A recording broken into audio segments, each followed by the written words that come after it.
Hey there guys, my name is Marcus, and in this video I'm going to show you step-by-step process how we can easily change the DNS to Google in Windows 11, or how we can set up the 888 DNS server for Windows 11.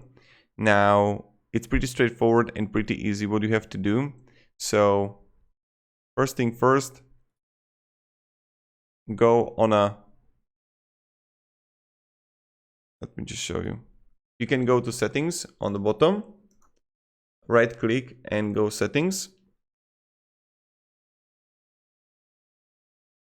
Now, when you're going to be here, you just want to write in search, or like under Bluetooth and devices is going to be network and internet.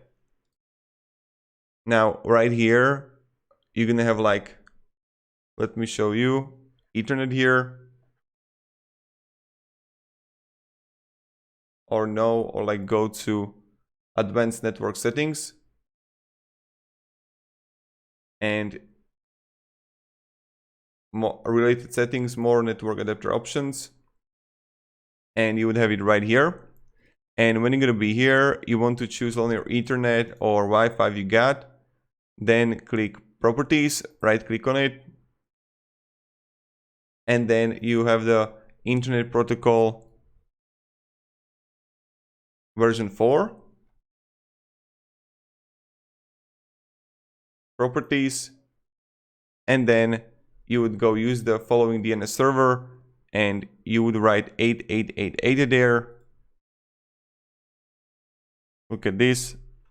Wait a second. You would write 884. This is Wi-Fi, so 8. Let me just show you. 8884. And then 8844. And this is pretty much it how you do it.